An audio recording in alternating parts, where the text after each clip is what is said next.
Bismillah walhamdulillah wassalatu wassalamu ala sayyidina rasulillah wa ala alihi wa sahbihi wa mawalah la hawla wa la quwwata illa billah amma ba'd. Saudara-saudara kaum muslimin rahimakumullah, suatu hari ketika baginda Rasul masuk ke dalam masjid, didapatinya seorang sahabat tengah khusyuk bertafakur di dalam masjid. Sahabat itu bernama Abi Dzar Al-Ghifari.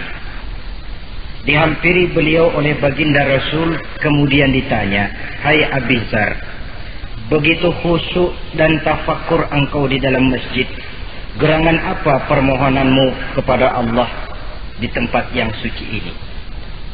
Abi Dzar menjawab, "Maafkan saya ya Rasul. Saya dari tadi di masjid di sini ini bukan berdoa, lalu wirid juga tidak, i'tikaf ya setengah i'tikaf. Habis kenapa kamu di sini?" "Saya menghindar orang ya Rasul." "Menghindar orang kenapa?" "Terlalu banyak datang orang ke rumah saya nagih utang. Saya jadi bingung mau pergi kemana. Akhirnya saya pikir tempat yang netral, yang kira-kira orang nggak datang nagih, ya ke masjid di sini. Maka saya lalu ngetem di sini. Model ke masjid bukannya wirid zikir, takut diuber-uber utang." Baginda Rasul senyum, lalu beliau berkata, "Hai Abi Dzar, maukah engkau aku ajarkan satu doa yang kalau kamu amalkan Allah akan bebaskan hatimu dari perasaan dililit hutang." Bukan dibebasin hutangnya, dibebasin dari perasaan dililit oleh hutang. Kalau ada doa yang kalau dibaca hutang jadi lunas ya enak. Jadi ini jangan keliru saudara-saudara. Kalau diamalkan hati bebas dari perasaan dililit oleh hutang. Mau ya Rasul? Lalu diajarkanlah doa itu, Allahumma inni a'udzubika minal hammi wal hazan wa minal ajzi wal kasal wa minal jubni wal bukhl wa min ghalabatid dain wa qahrir rijal. Ma'asyiral muslimin rahimakumullah, banyak di antara kita yang kalau diajarkan satu doa lalu tidak mengukur diri antara doa itu dengan pribadi kita. Padahal syarat di antara kabulnya doa sejak dari adab berdoa sudah diajarkan. Berdoa itu yang baik, bersih tempatnya, bersih pakaiannya, menghadap ke arah kiblat, menengadahkan kedua belah tangan, dengan khusyuk dan tawadhu, dengan serius dan penuh keyakinan bahwa doa akan dikabulkan oleh Allah. Sebab Allah dalam hadis qudsi menyatakan, "Ana inda zanni abdi bi." Aku sih, kata Allah, bagaimana sangka hambaku kepadaku saja. Kalau dia sangka baik, aku baik. Kalau dia sangka tidak baik, aku juga tidak baik. Bagaimana sangka hambaku? Jadi kalau kita berdoa sementara hati kita dalam batin ngomong, jangan-jangan doa gua nggak diterima nih. Enggak. Kenapa? Hatinya sudah begitu. Innallaha la yaqbalu du'aan min qalbin ghafilin lahin. Allah tidak akan menerima doa dari hati yang lalai terhadap doa yang dibacanya itu.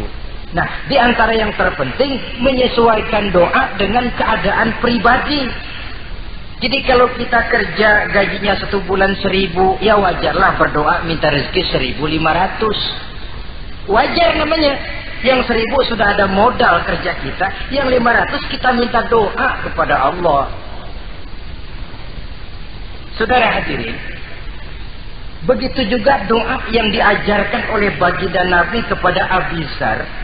Ini hakikatnya mengajarkan kita manusia untuk menjauhi penyakit rohani. Doa ini mengajarkan 8 macam penyakit rohani yang menjadi dinding antara kita dengan Allah.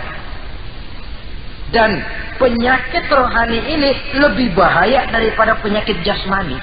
Kenapa? Penyakit rohani tidak menyebabkan orang masuk neraka. Nah, maaf. Penyakit jasmani tidak menyebabkan orang masuk neraka. Yang menyebabkan orang masuk neraka adalah penyakit rohani. Di akhirat itu nanti tidak ada penduduk neraka ditanya, "Mas, sampean kenapa masuk neraka?" "Anu Pak, saya di dunia dulu korengan."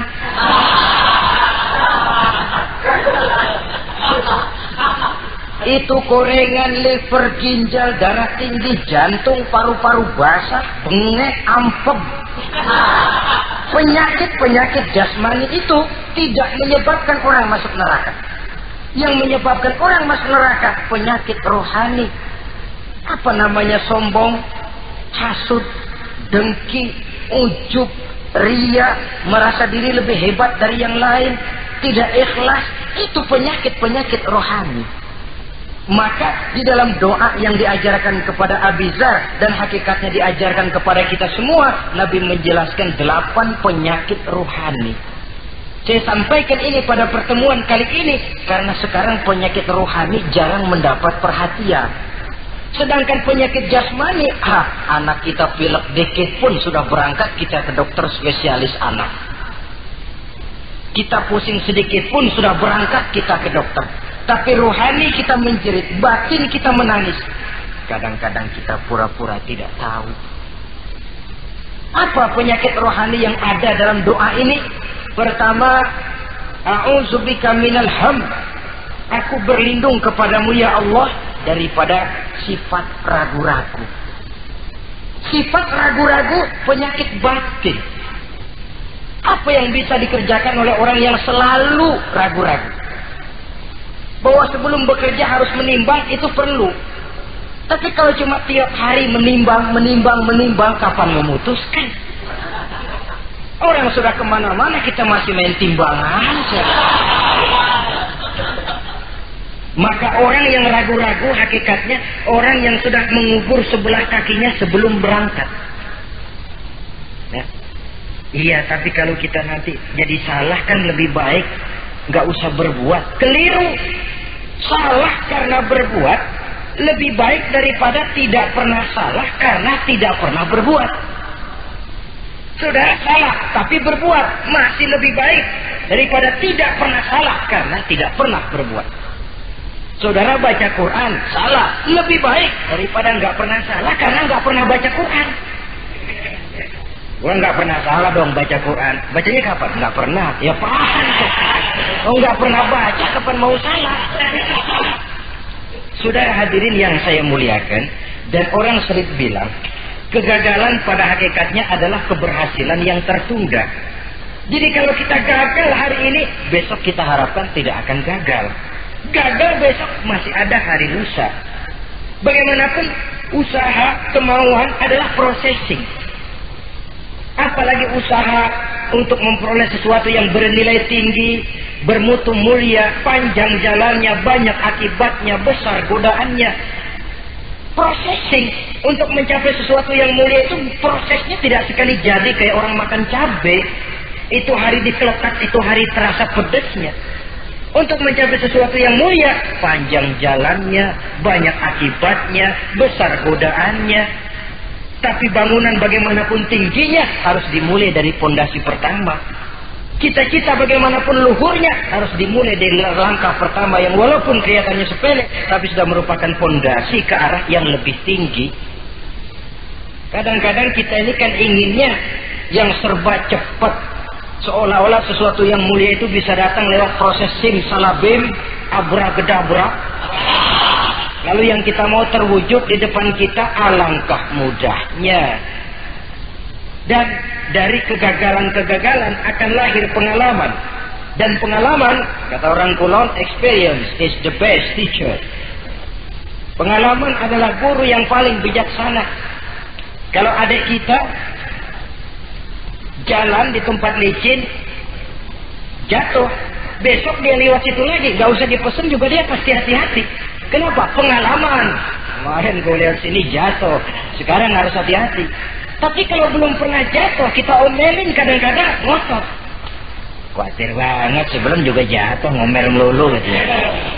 Tapi satu kali dia jatuh, dia sendiri akan hati-hati. Begitu kegagalan yang kita temukan dalam hidup merupakan nasihat bahwa seorang muslim tidak mungkin jatuh di tempat yang sama 2 kali berturut-turut. Kemarin lewat di situ jatuh lagi, sekarang lewat di situ lagi jatuh lagi, emang goblok dah. Bisa jatuh 2 kali di tempat yang sama kan namanya tidak mengambil pelajaran dari apa yang sudah dia temui. Jadi saudara hadirin, terutama adik-adik remaja, masa depan kalian itu merupakan harapan dari semuanya. Kami yang tua terlalu banyak berharap dari kalian. Sementara hari depan kalian lihat sendirilah. Persaingan hidup makin tajam, tensi ekonomi makin tinggi, jumlah angkatan tenaga kerja yang masuk tidak jauh dari seimbang dengan lapangan kerja yang bisa disiapkan. Kalau kita dihambat oleh penyakit ragu-ragu, orang lain sudah berbuat dan kita masih menonton, boleh sangat jadi nantinya kita akan terpojok di sudut-sudut kehidupan untuk lebih banyak jadi penonton daripada jadi pemain. Lebih sering menjadi objek daripada menjadi subjek. Istilah Arabnya lebih sering menjadi maf'ul daripada menjadi fa'il. Namanya juga orang nonton, soknya kan kayak lebih pintar dari yang main. Wajar orang nonton bola ngomel melulu. Itu Maradona tolol. Maradona ditololin. Ajak sederajat goblok, ajak digoblokin. Kalau sudah dia disuruh main ke lapangan, gempor dia nggak bisa nih. Namanya penonton, dan wajar saja penonton juga kalau nggak surat nggak rame tuh lapangan. Saudara hadirin yang saya muliakan, maka keraguan-raguan akan jadi penyakit yang menghalangi orang pada saat dia harusnya sudah berbuat, dia malah berpangku tangan. Akhirnya dia akan jadi orang yang ketinggalan kereta. Sementara hidup tidak berjalan mundur ke belakang dan tidak juga berhenti. Tidak ada kata berhenti atau kata mundur dalam hidup. Berhenti kita diinjak orang, mundur kita hancur. Hidup ini seperti cerita tentaranya Tariq bin Ziyad ketika menyeberang ke daratan Spanyol di Selat Jabal Tariq. Sejarah menyebutnya Gibraltar ya. Itu bahasa Spanyol, lidah Spanyol dengan lidah Arab. Kita Jabal Tariq, dia Gibraltar. Kita Ibnu Rusdi, dia Ibn Averus. Saudara-saudara, ketika pasukan sudah menyeberang ke daratan, seluruh kapal-kapal ini dibakar oleh Tariq bin Ziyad. Beliau sadar menghadapi tentara yang jumlahnya lebih banyak dari tentaranya sendiri. Maka seluruh kapal dibakar. Lalu beliau pidato di depan tentaranya. Ayuhan nas, ainal mafar, al-bahru min waraikum, wal adu amamakum. Saudara-saudara, sekarang mau lari kemana? Kita tidak punya pilihan lain. Di belakang laut, di depan musuh. Mau pulang, kapal sudah saya bakar semua. Ini termasuk menghilangkan keraguan bala tentaranya. Mundur, kecebur, mati. Maju menghadapi musuh yang jumlahnya jauh lebih banyak, resikonya juga mati. Namun mati maju, mati syahid. Mati mundur, kecebur, mati konyol. Pilih. Ya tentu tidak ada pilihan lain. Menghilangkan keraguan di kalangan tentaranya, juga menghadapi kehidupan ini. Menimbang adalah perlu, tapi berbuat lebih perlu lagi. Jangan takut salah, karena salah berbuat lebih baik daripada tidak pernah salah karena tidak pernah berbuat. Kesalahan pada akhirnya akan mendidik kita untuk tidak salah lagi pada masa-masa yang akan datang. Ini penyakit pertama. Penyakit yang kedua, al-hazan, penyakit duka cita. Manusia itu egonya terlalu besar. Kalau dia kehilangan sesuatu yang dia tidak senangi atau menemukan sesuatu yang tidak dia harapkan, dia bersedih. Kesedihan itu timbul sebenarnya karena egonya. Bapaknya meninggal, dia sedih. Sebenarnya kesedihannya bukan karena matinya bapaknya, tapi kesedihannya karena dia tidak punya orang tua lagi. Dianya itu yang dia tangisi, akunya. Perkara bapaknya mati sih, memang semua yang hidup mesti mati.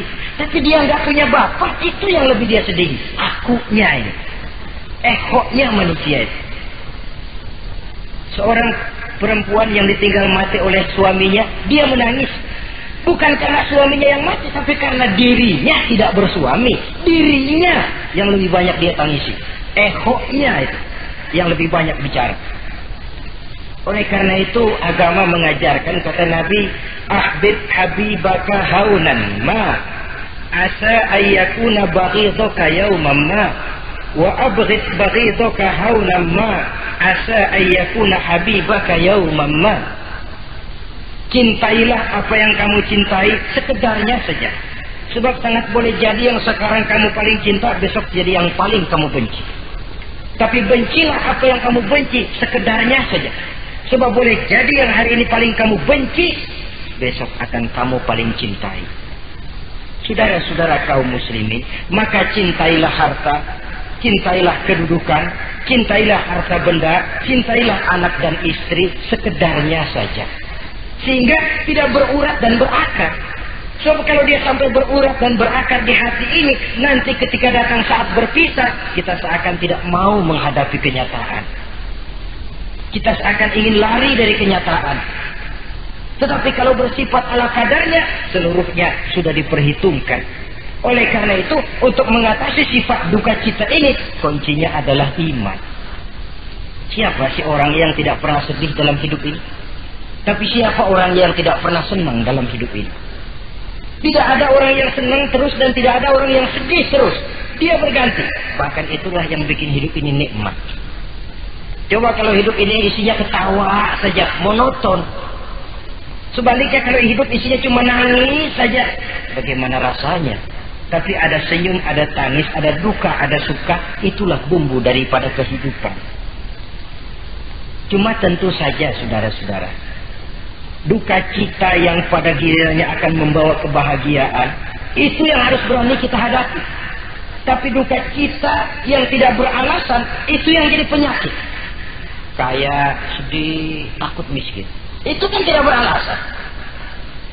Kita punya jabatan, takut merosot, takut pensiun, dengar mau ada mutasi, gerusak-gerusuk. Kan itu yang tidak beralasan. Duka cita semacam itu tidak beralasan, karena tidak sadar bahwa pada awalnya itu pun tidak dia miliki. Kalau duka cita itu akan membawa kebahagiaan, tidak perlu kita takuti. Satu contoh, kalau di depan saudara saya sodorkan 2 gelas, yang satu isinya jamu, yang satu sirup, kira-kira saudara minum jamu apa sirup? Jamu apa sirup? Orang yang berpikir panjang saya yakin pasti minum jamu. Pahit memang, getir memang waktu minum, tapi besok badan sehat, tenaga kuat, gairah kerja ada, semangat hidup tumbuh. Ini orang Islam, orang yang berpikir jauh ke depan. Ke depan kemana? Dia tidak cuma mikir dunia, dia mikir kubur, alam kubur, dia mikir akhirat. Maka dia berani minum jamu. Apa jamu itu? Puasa, jamu pahit, emang enak banget puas, setengah mati. Sembahyang, jamu pahit. Sedekah, jamu pahit sekarang. Tapi besok kita pulang ke alam kubur, ya Allah, nikmat alam kubur. Untung kemarin waktu di dunia minum jamu. Waktu di dunia sembahyang, kuburan terasa nikmat. Waktu di dunia sedekah, kuburan dipakein AC. Padahal cuman goceng sedekahnya. Adapun orang yang di luar Islam, dia berpikir pendek. Yang dia lihat cuma yang di depan hidungnya saja. Dia nggak mikirin alam kubur, dia nggak mikir akhirat. Yang dia pikirin cuma dunia aja. Kenapa gue mesti minum jamu pahit? Sirup nih, manis. Dia minum sirup. Manis memang waktu minum, tapi besok bibir mancung, bengkak, sariawan itu. Saudara-saudara, sholat sirup, tidak sholat sirup manis. Orang-orang puasa dia tidak puasa, sirup manis. Bakhil, pelit, sirup manis. Apain sedekah? Ya tumpuk aja tuh harta dah, jangan disedekahin. Sirup manis memang. Besok dia pulang ke alam kubur, baru terasa bibirnya pada bengkak. Baru timbul, gua nyesel banget minum sirup kemarin. Jadi saya katakan kuncinya adalah iman. Berangkat dari surah Ali Imran ayat 139. Allah berpesan, wala tahinu wala tahzanu wa antumul a'launa in kuntum mu'minin. Kamu tidak perlu gundah gulana, kamu tidak perlu duka cita dan sedih hati. Kamu sesungguhnya adalah tinggi jikalau kamu benar-benar beriman. Jadi dengan iman, duka cita yang tidak beralasan tidak perlu ada. Karena sifat duka cita yang tidak beralasan merupakan penyakit rohani yang menjadi penghambat agar orang tidak memperoleh kemajuan apapun dalam kehidupannya. 2. Penyakit rohani yang ketiga, saudara-saudara, al-ajzu, penyakit lemah.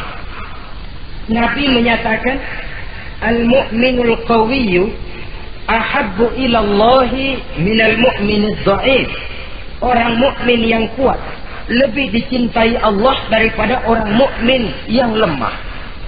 Sifat lemah tidak disukai oleh agama dan merupakan penyakit batin.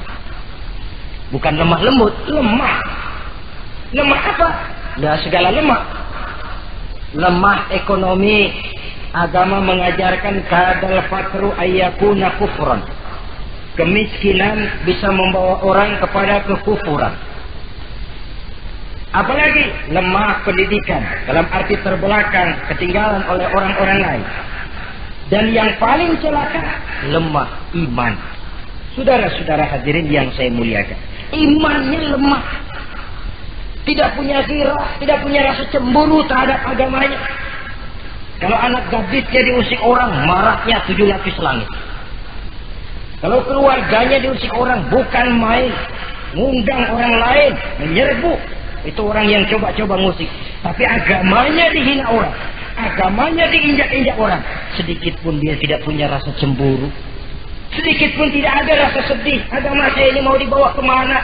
Islam ini mau dikubur kemana? Lemah iman semacam itu yang kita rasakan sekarang. Sekarang ini orang marah kalau hartanya diusik. Orang marah kalau anak istrinya diusik. Orang marah kalau temannya diganggu. Tapi giliran agamanya diganggu, agamanya diusik, agamanya dihina, tenang-tenang saja, Pak. Tidak ada itu gairah, tidak ada itu rasa cemburu terhadap agama. Kaum muslimin yang saya muliakan, lemah iman semacam ini yang sangat membahayakan untuk kelangsungan kehidupan beragama. Di zaman Khalifah Umar bin Abdul Aziz, dalam satu pertempuran melawan orang-orang kafir, tentaranya mengalami kekalahan. Karena kalah, banyak yang ditahan jadi tawanan orang kafir, termasuk 3 orang ofisir setingkat komandan dan beberapa puluh prajurit ditahan di negara kafir ini. Terhadap tahanan-tahanan Islam ini, Raja Kafir musyawarah sama para menterinya, terutama Perdana Menteri. Tuan Perdana Menteri, kata Raja Kafir, bagaimana? Ini tahanan-tahanan Islam yang enak kita apain? Ya terserah Tuan Raja, kita bunuh saja supaya habis urusan. Ya terserah Tuan Raja, tapi saya pikir-pikir soal bunuh sih gampang. Cuma apa tidak lebih baik kalau mereka kita bujuk saja supaya ikut ke dalam agama kita, meninggalkan Islam agamanya, meninggalkan Khalifah Umar bin Abdul Aziz sebagai pemimpinnya. Itu namanya kita sudah berprinsip senjata makan tuan. Nanti kita pasang mereka untuk menghantam orang Islam sendiri. Pikir aja, betul juga Perdana Menteri. Iya, bujuk saja mereka. Caranya bagaimana? Adili saja di pengadilan secara terbuka supaya jatuh mentalnya, dia mau keluar dari Islam, ikut ke dalam agama kita. Baik, diadili secara terbuka. Yang adilin langsung Raja Kafir, dihadiri oleh banyak tentara-tentara kafir. Yang mula-mula diadilin 3 orang komandan ini. Ofisir pertama maju ke depan. Maju, komandan pertama. Ofisir, saya Tuan Raja. Kamu tahu siapa kamu sekarang? Saya tahu, saya tahanan. Iya, kalau tahanan bisa diatur kan? Bisa diatur bagaimana Tuan Raja? Kamu mau nggak ikut saya? Meninggalkan Islam sebagai agamamu, meninggalkan Khalifah Umar bin Abdul Aziz sebagai pemimpinmu. Kalau kamu mau opsir, pindah agama saya, nanti kamu akan saya berikan kedudukan yang tinggi, gaji yang cukup, rumah cukup, istri cukup, kendaraan cukup. Pindah saja opsir. Tuan Raja, bagaimana? Apa Tuan kira selama ini saya berjuang karena mencari kedudukan, mencari harta, mencari tanda jasa? Tidak, Tuan Raja. Saya berjuang di bawah bendera Khalifah Umar bin Abdul Aziz li'i'la'i kalimatillah, untuk menegakkan kalimat Allah. Saya tidak akan tergiur dengan tawaran Tuan Raja. Kamu gila ya? Biarin.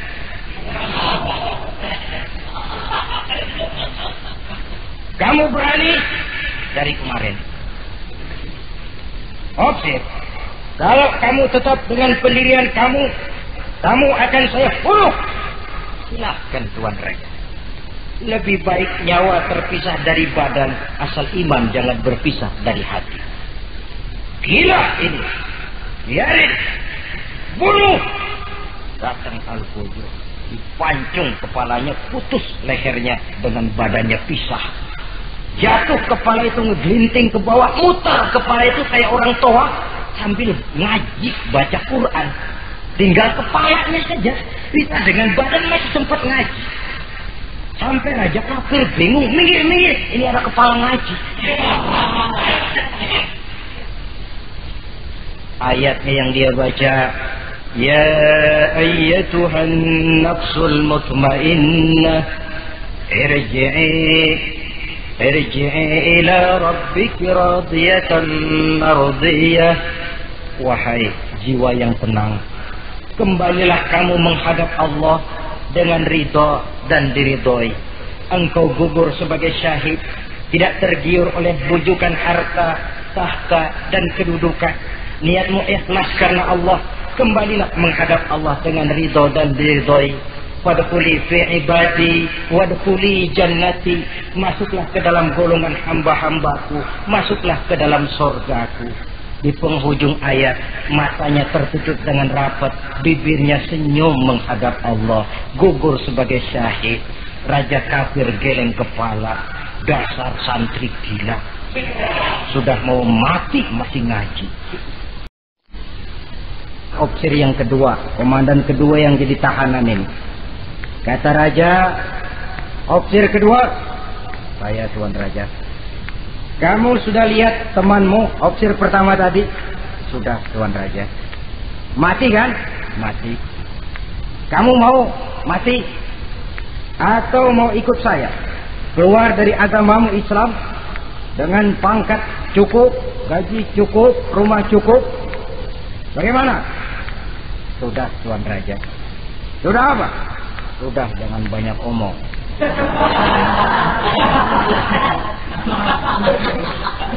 Maksud kamu bagaimana? Saya sudah tidak sabar pengen nyusul teman saya yang barusan, Tuan Raja. Saya tidak sanggup bayangkan bagaimana dia disambut oleh para bidadari di surga, disambut oleh para malaikat dengan ramah tamah, menikmati kehidupan di alam yang penuh dengan keriduan. Oh Tuan Raja, sudah jangan banyak omong. Kalau mau potong saya. Kata Raja, ini gilaan lagi dari yang tadi. Yang tadi masih bisa diajak berunding, ini sudah minta dipotong. Ayo Al-Gojo, potong. Dipotong lagi oleh Al-Gojo, putus lagi, berpisah kepala dengan badannya, jatuh ke bawah, masih muter kepalanya kayak orang tawaf, ngaji lagi. Ayatnya yang dia baca, wujuhu yawma izin nadhirah, wujuhu yawma izin nadhirah, ila rabbiha nazirah. Wajah mereka pada hari itu berseri-seri, kepada Tuhannya mereka memandang, matanya terpejam dengan rapat, bibirnya senyum menghadap Allah. Syahid lagi yang ketiga ini. Nah, kata Raja, Sekarang komandan opsir yang ketiga, panggil. Opsir ketiga, saya Tuan Raja. Sudah dengar nasib dua orang temanmu? Sudah Tuan Raja. Mati? Mati. Kamu bagaimana? Saya mau hidup Tuan Raja. Jadi kamu mau ikut saya? Mau Tuan Raja, saya mau. Mau meninggalkan Islam sebagai agamamu? Mau Tuan Raja. Mengkhianati khalifahmu Umar bin Abdul Aziz? Iya Tuan Raja. Daripada hidup saya kan, daripada mati mendingan hidup Tuan Raja. Daripada nggak punya apa-apa kan mendingan punya apa-apa. Baik, baik.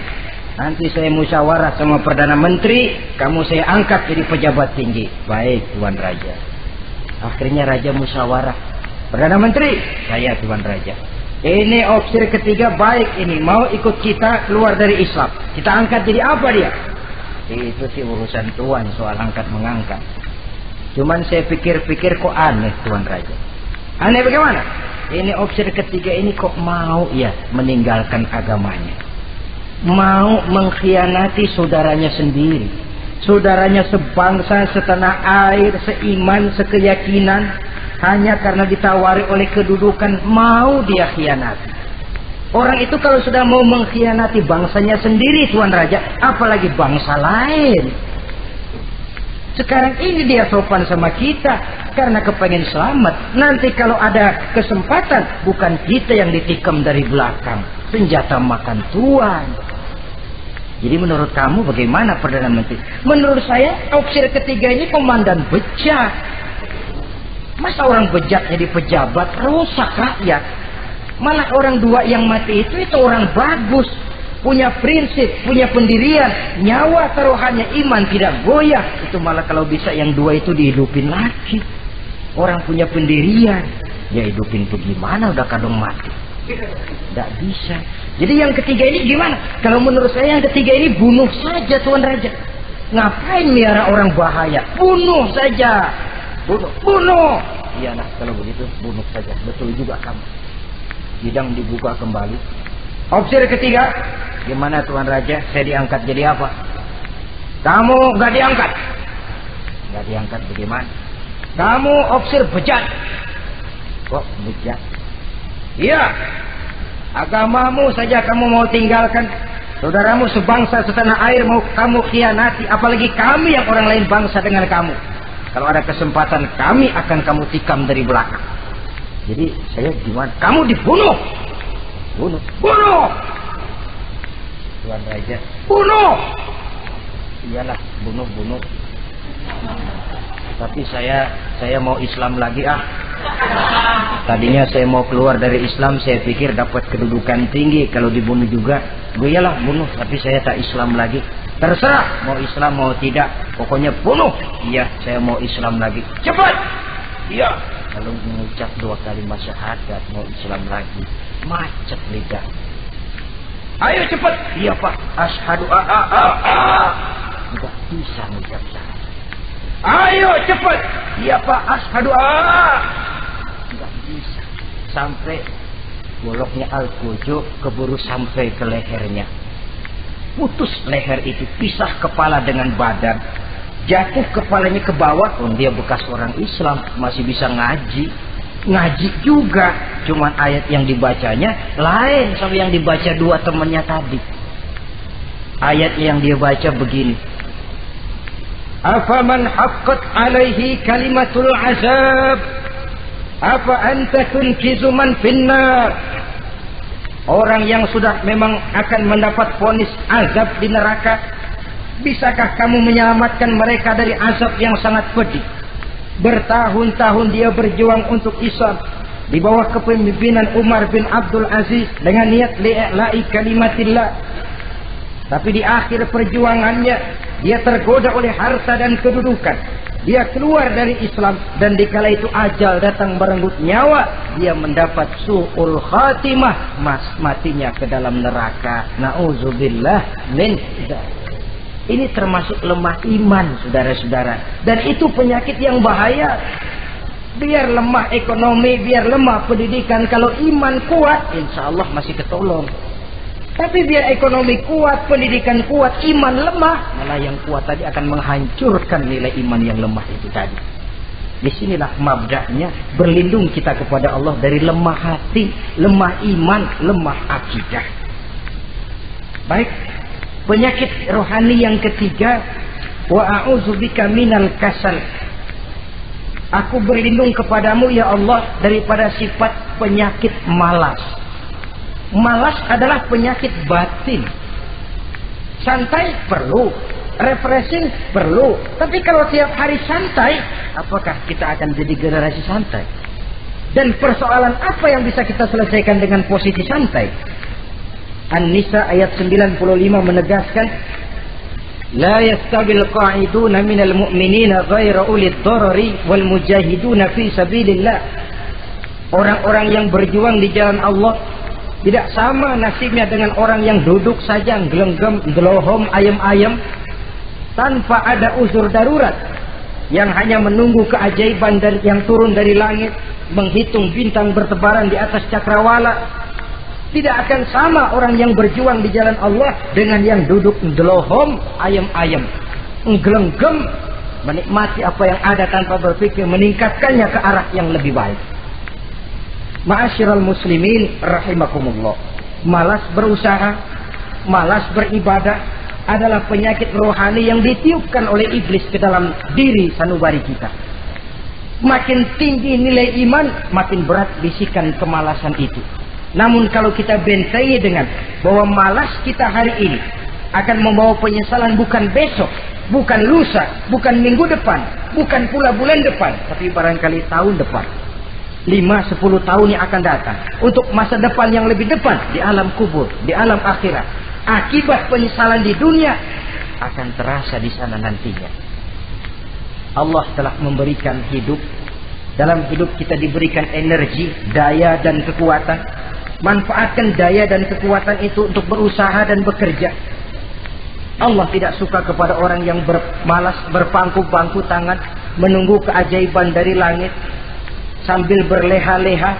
Allah suka kepada orang yang bekerja keras, karena seluruh rasul bekerja keras, seluruh para nabi bekerja keras. Saudara-saudara, hanya istana yang ditegakkan dalam khayalan saja yang bisa dijangkau dengan bermalas dan bersantai-santai. Tapi istana dalam wujud kenyataan hanya bisa dicapai dengan kerja keras dan semangat menghadapi kehidupan. Yang kelima, wa a'udzubika minal jubn. Kami berlindung kepadamu ya Allah daripada sifat takut. Saudara-saudara, setiap orang terlahir membawa fitrah. Fitrah itu juga bisa berupa sifat. Tiap orang punya sifat takut, tiap orang punya sifat berani. Lingkungan, pendidikan, pergaulan menumbuhkan mana yang lebih subur. Kalau takutnya lebih subur, dia akan jadi penakut. Kalau beraninya lebih subur, dia akan jadi pemberani. Masalahnya sekarang kapan kita harus berani, kapan kita mesti takut, kan itu saja. Bahwa semua orang punya sifat berani, sebagaimana semua orang punya sifat takut, itu real. Tapi kapan kita harus berani, kapan kita harus takut? Agaknya surah An-Nisa ayat 77 cukup menjadi sindiran. Falamma kutiba alaihimul qitalu idza fariqum minhum yakhshawna an-nasa ka khasyatillahi aw ashaddu khasyah. Manakala diwajibkan kepada mereka berjuang, maka sebagian daripada mereka takut kepada manusia seperti mereka takut kepada Allah, bahkan lebih takut kepada manusia daripada takut kepada Allah. Ini kan takut yang tidak beralasan. Tengoklah zaman sekarang, mereka yang menebarkan maksiat punya keberanian, mereka yang bergelimang di lumpur dosa punya keberanian, mereka yang melakukan penyelewengan dan menyesatkan manusia punya keberanian. Kenapa kita yang punya niat menegakkan kebenaran, membela yang hak, menjalankan sesuatu yang kita yakini sebagai benar, kadang-kadang dihantui oleh perasaan takut? Takut semacam ini yang jadi penyakit rohani. Mereka berani terang-terangan membuka judi. Mereka berani terang-terangan di tengah jalan umum membuka botol minum-minuman keras dan mabuk sempoyongan. Mereka berani terang-terangan di tempat ramai merampok dan menodok. Mereka berani korupsi, memakan uang yang bukan haknya. Mereka berani untuk sesuatu yang sesat dan menyesatkan. Kenapa kita tiba-tiba di hadapan sesuatu yang kita yakini benarnya kita jadi lemah, kita jadi takut, lebih takut kepada manusia daripada kepada Allah? Padahal terkena kita penjara manusia paling banter seumur hidup kita. Tapi penjara Allah, nerakanya Allah, azabnya Allah, bukankah sesuatu yang mestinya harus paling kita takuti? Oleh sebab itu terutama generasi muda, bangkitlah. Tegakkan yang ma'ruf, hancurkan yang munkar sesuai dengan kemampuanmu. Dengan cara yang bijaksana tentunya. Tidak dengan cara yang frontal. Tapi yang saya maksud, kalau mereka yang berdiri di kubu kemunkaran punya keberanian. Kenapa? Kenapa kita yang berdiri di atas yang hak dan benar kadang ragu kalau kita tidak takut sama sekali? Saudara-saudara kaum muslimin rahimakumullah. Oleh karenanya kita takut, memang takut kalau harus melanggar perintah Allah. Kita harus berani pada saat kita merasa melaksanakan apa yang diperintahkan Allah. Berani terhadap melaksanakan perintahnya, takut kalau sampai melaksanakan larangannya. Jadi ada waktunya kita berani, ada waktunya kita takut. Dengan demikian, sifat penakut ini menjadi handicap, menjadi penghalang yang menghalangi kita daripada kemajuan dan kemajuan. Iya, Islam sih Islam, Pak. Tapi kalau nanti saya dipecat, anak saya makan apa, Pak? Islam sih Islam, Pak. Tapi ini risikonya, Pak. Bukankah Nabi sendiri pernah memang memperingatkan, sayati ala ummati zamanun al-qabidu ala dinihi kal-qabid ala al-jamrah. Akan datang satu masa di tengah umatku di mana pada masa itu orang yang konsekuen dan teguh memegang agama seperti memegang bara di tangan. Dipegang tangan terbakar, dibuang bara terlepas. Konsekuen megang Islam, risikonya berat. Melepaskan dan masa bodoh terhadap Islam bertentangan dengan batin. Dikala itu, beruntunglah orang-orang yang teguh dan kuat memegang agamanya. Ma'asyiral muslimin rahimakumullah. Hanya sifat berani yang menyebabkan Islam berhasil menembus dinding Jazirah Arabia, memasuki Bizantium dan Persia, mendarat di Spanyol, memasuki Selat Jabal Tariq, pada gilirannya mewarnai hampir 2/3 belahan bumi, menjadi mercusuar di lapangan ilmu dan peradaban. Berani karena benar. Jadi yang saya anjurkan itu bukan berani babi. Tahu berani babi? Mau nyeruduk aja. Berani yang tanpa perhitungan itu berani babi namanya, nyeruduk aja. Ya kalau kelempengan yang diseruduk tahu empuk. Tapi kalau yang diseruduk mesin giling kan bongkar kepala. Jadi bukan berani yang tanpa perhitungan, berani yang dengan taktik dan strategi. Sebab keberanian tanpa perhitungan akan menyebabkan kita menjadi orang yang ngawur. Dalam istilah sosial dinamakan trial and error, spekulasi namanya. Dan itu harus pulang kepada diri kita. Keberanian tidak bisa dipompakan. Keberanian tidak bisa dicangkokkan. Harus bermuara dari kita. Contoh saja, ketika Nabi dan Abu Bakar di Gua Sur, Quraisy kafir yang ngejar sampai di situ.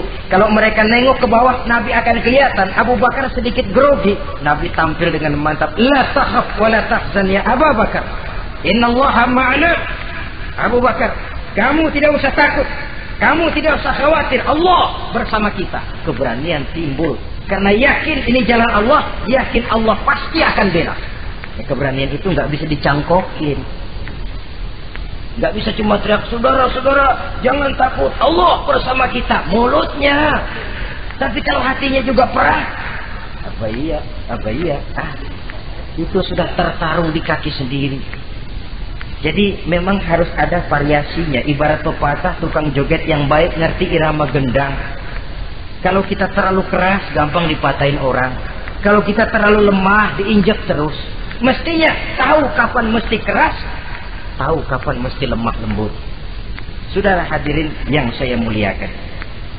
Baiklah ya, itu penyakit yang kelima. Penyakit yang keenam, wa a'udzubika minal bukhl. Kami berlindung kepadamu ya Allah daripada sifat bakhl, pelit bin kikir alias medit. Ini penyakit rohani. Kenapa sih orang bisa kikir? Karena dia tidak sadar. Pokoknya duit saya ya keringat saya. Dia tidak sadar bahwa itu amanah. Dia tidak sadar bahwa dia kadang-kadang diberikan kehormatan oleh Allah untuk menjadi kran yang menyampaikan rezeki kepada orang lain. Rezeki dia cuma lewat tangan saya. Orang bakti yang nggak punya pikiran begitu. Yang ada yang di kantong saya, keringat saya, sama orang lain kagak ada urusan. Kalau dia sadar rezeki saya cuma lewat tangan, rezeki dia cuma lewat tangan saya, dia berfungsi sebagai kran, rasa bakhil itu tidak perlu ada. Yang kedua, orang bisa bakhil karena jama'a mala wa addada. Suka ngumpul-ngumpulin harta lalu ngitung-ngitung. Ngitung. Orang kalau terlalu ngitung kan yang ada kurang melulu. Kebangetan ngitung melulu. Aduh, 10.000. Kalau 15.000 aja enak aturnya.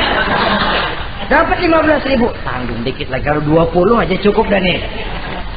Yang nggak pernah cukup sesungguhnya. Jama'a malan wa addada. Kalau sudah kesina, dia akan sampai kepada yahsabu anna malahu akhlada. Dia akan menyangka bahwa harta itulah yang bisa mengekalkan dia. Ya mengekalkan kebahagiaannya, ya mengekalkan keluarganya, ya mengekalkan umurnya, ya mengekalkan kehidupannya, sampai kepada tahapan keliru. Kalau sudah begitu, berat pisah sama harta. Duitnya 100.000, hilang 1.000. Yang hilang doang tuh yang dia pikirin. Yang masih ada yang 99.000 dia nggak ingat. Waduh, mati gua. Ngapa? Duit 1.000 hilang, mati. Mati. Padahal yang ada ketimbang yang hilang masih lebih banyak yang ada. Hilang itu yang 99, yang 1.000 yang dia ingat. Hilang 1.000, mati gue udah. Mati gitu. Kalau datang orang gantiin, lo jangan sedih dah nih digantiin 1.000, bikin kenceng nangis nih. Kenapa nangis? Kenapa bikin nangis? Coba yang tadi nggak hilang jadi 2.000 kan. Ingat yang tadi hilang. Kapan syukurnya kalau sudah jama'a malan wa addada, prosesnya akan sampai kepada yahsabu anna malahu akhlada. Memang harta itu bisa mengekalkan kita. Kapan? Kalau dia kita belanjakan di jalan Allah. Itu harta yang mengekalkan kebahagiaan. Kita berikan dia kepada yatim piatu. Kita berikan dia memperbaiki jalanan umum. Kita berikan dia membangun puskesmas. Kita berikan dia membangun masjid, pondok-pondok pesantren, memakmurkan majelis-majelis taklim. Itu harta yang mengekalkan kita. Adapun yang kita belikan, ya belikan pakaian pangkatnya toko. Bagus benar. Sekarang 4-5 tahun yang akan datang lari ke dapur. Bukan dibersihin, ngebersihin. Makanan yang paling enaknya waktu di tenggorokan. Sudah masuk ke dalam perut, sudah nggak ada bedanya singkong dan sate. Malah besok pagi keluar bauan sate daripada singkong.